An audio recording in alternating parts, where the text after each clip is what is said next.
President Obama has spent many days now consulting with Congress and talking with leaders around the world about the situation in Syria. And last night, the President asked all of us on his national security team to consult with the leaders of Congress as well, including the leadership of the Congressional National Security Committees. And he asked us to consult about what we know regarding the horrific chemical weapons attack in the Damascus suburbs last week. I will tell you that as someone who spent nearly 3 decades in the United States Congress, I know that that consultation is the right way for a president to approach a decision of when and how and if to use military force. And it's important to ask the tough questions and get the tough answers before taking action, not just afterwards.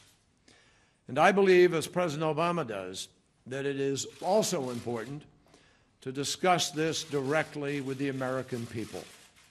That's our responsibility, to talk with the citizens who have entrusted all of us in the administration and the Congress with responsibility for their security.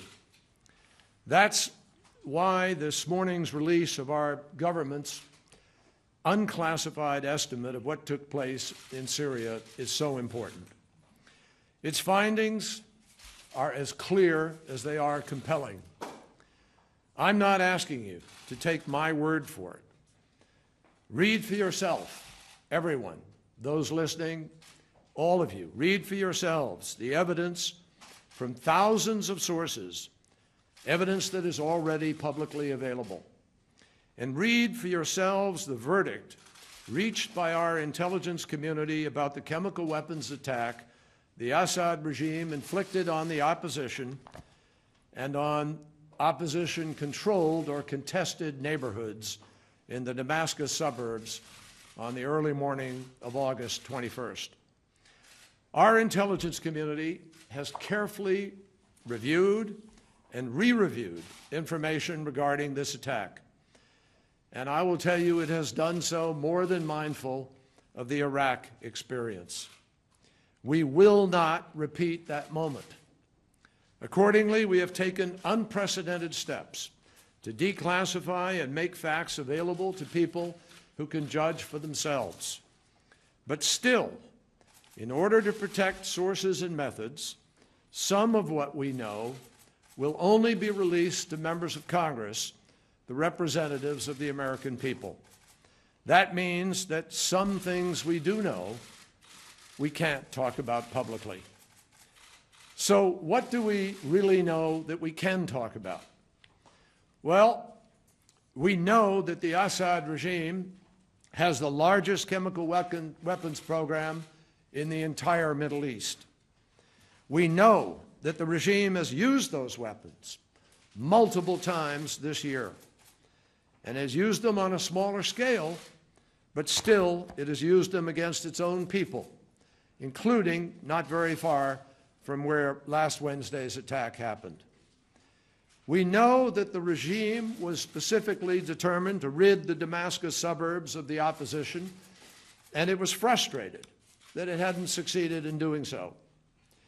We know that for 3 days before the attack, the Syrian regime's chemical weapons personnel were on the ground in the area making preparations.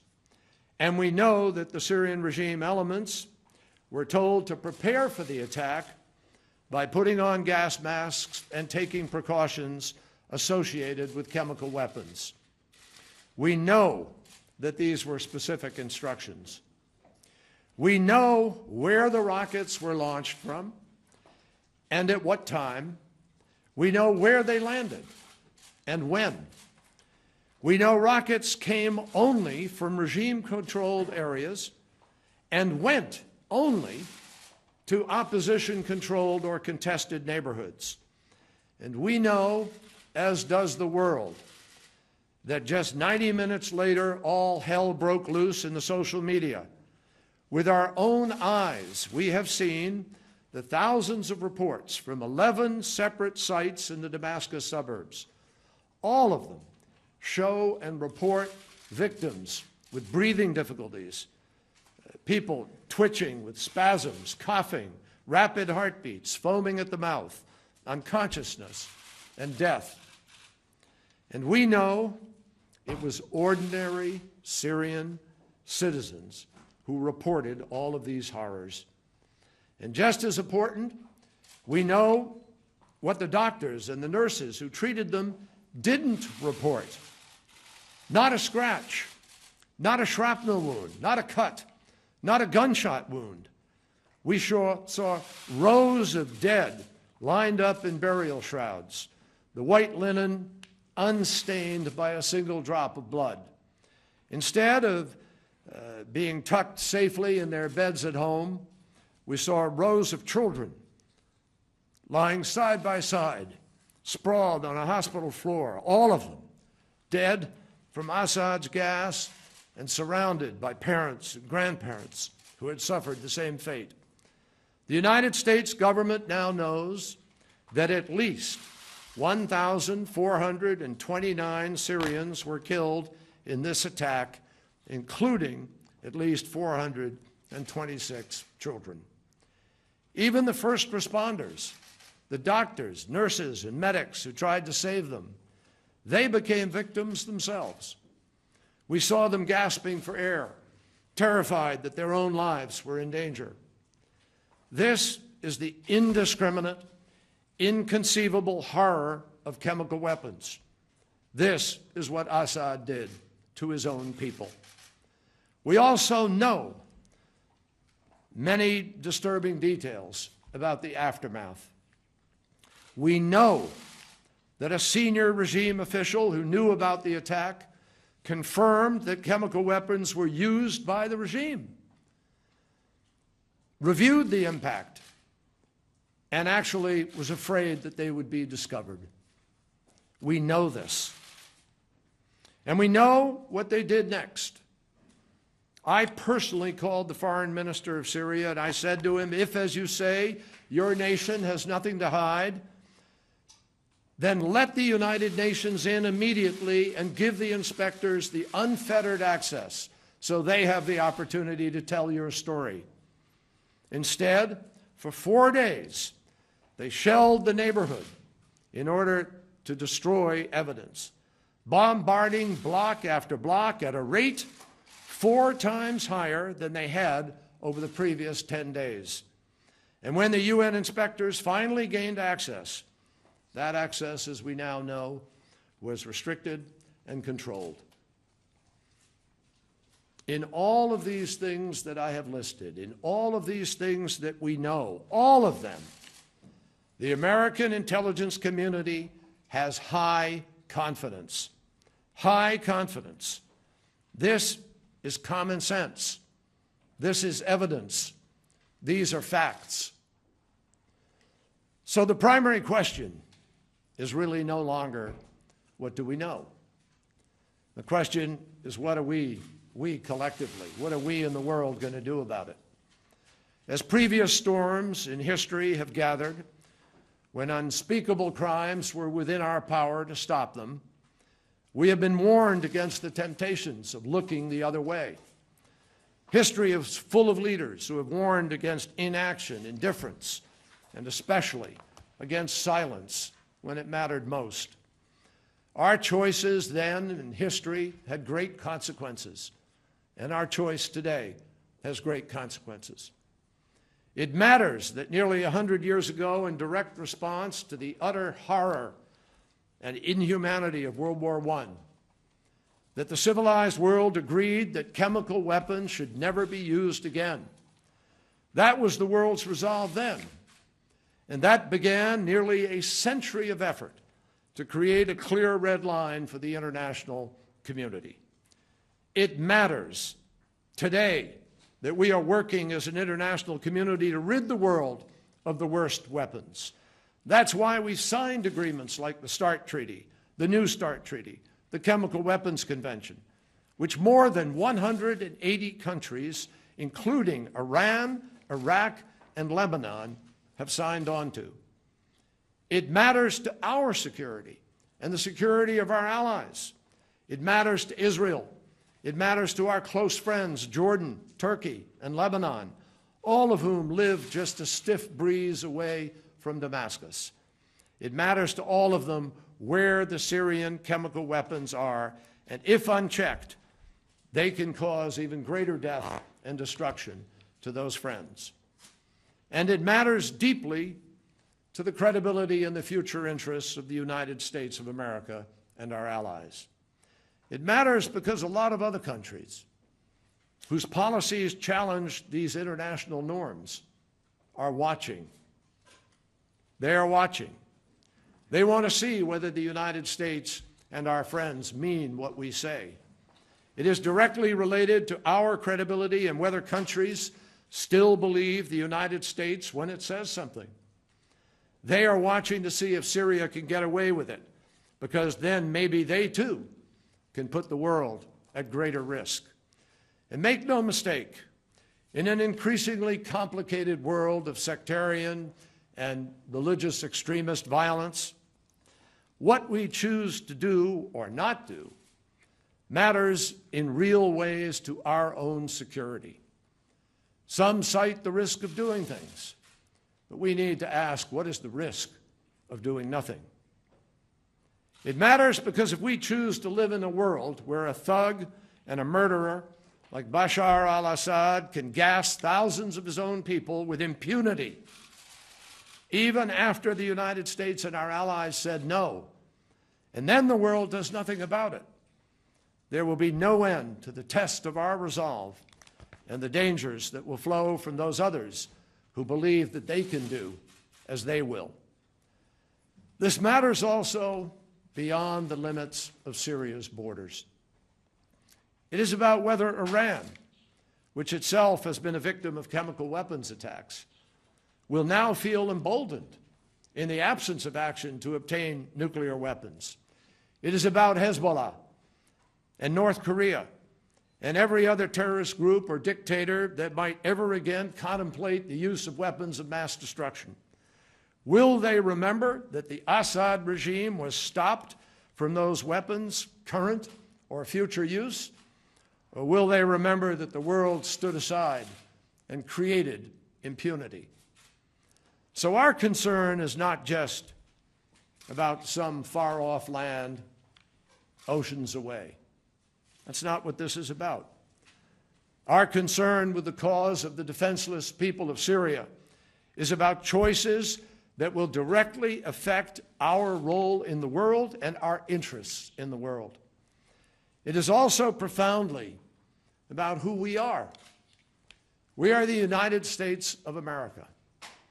We are the country that has tried, not always successfully, but always tried to honor a set of universal values around which we have organized our lives and our aspirations. This crime against conscience, this crime against humanity, this crime against the most fundamental principles of international community, against the norm of the international community, this matters to us. And it matters to who we are, and it matters to leadership and to our credibility in the world. My friends, it matters here if nothing is done. It matters if the world speaks out in condemnation, and then nothing happens. America should feel confident and gratified that we are not alone in our condemnation, and we are not alone in our will to do something about it and to act. The world is speaking out, and many friends stand ready to respond.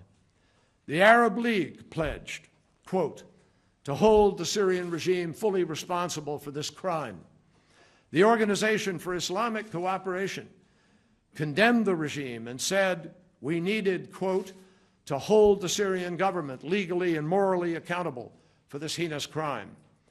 Turkey said there is no doubt that the regime is responsible. Our oldest ally, the French, said the regime, quote, committed this vile action, and it is an outrage to use weapons that the community has banned for the last 90 years in all international conventions. The Australian Prime Minister said he didn't want history to record that we were, quote, a party to turning such a blind eye. So now that we know what we know, the question we must all be asking is, what will we do? Let me emphasize, President Obama, we in the United States, we believe in the United Nations. And we have great respect for the brave inspectors who endured regime, gunfire, and obstructions to their investigation. But as Ban Ki-moon, the Secretary General, has said again and again, the UN investigation will not affirm who used these chemical weapons. That is not the mandate of the UN investigation. They will only affirm whether such weapons were used. By the definition of their own mandate, the UN can't tell us anything that we haven't shared with you this afternoon or that we don't already know. And because of the guaranteed Russian obstructionism of any action through the UN Security Council, the UN cannot galvanize the world to act as it should. So let me be clear. We will continue talking to the Congress, talking to our allies, and most importantly, talking to the American people. President Obama will ensure that the United States of America makes our own decisions on our own timelines based on our values and our interests. Now, we know that after a decade of conflict, the American people are tired of war. Believe me, I am too. But fatigue does not absolve us of our responsibility. Just longing for peace does not necessarily bring it about. And history would judge us all extraordinarily harshly if we turned a blind eye to a dictator's wanton use of weapons of mass destruction against all warnings, against all common understanding of decency. These things we do know. We also know that we have a president who does what he says that he will do. And he has said very clearly that whatever decision he makes in Syria, it will bear no resemblance to Afghanistan, Iraq, or even Libya. It will not involve any boots on the ground. It will not be open-ended, and it will not assume responsibility for a civil war that is already well underway. The President has been clear. Any action that he might decide to take will be limited and tailored response to ensure that a despot's brutal and flagrant use of chemical weapons is held accountable. And ultimately, we are committed, we remain committed. We believe it's the primary objective, is to have a diplomatic process that can resolve this through negotiation, because we know there is no ultimate military solution. It has to be political. It has to happen at the negotiating table, and we are deeply committed to getting there. So that is what we know. That's what the leaders of Congress now know, and that's what the American people need to know. And that is at the core of the decisions that must now be made for the security of our country and for the promise of a planet where the world's most heinous weapons must never again be used against the world's most vulnerable people. Thank you.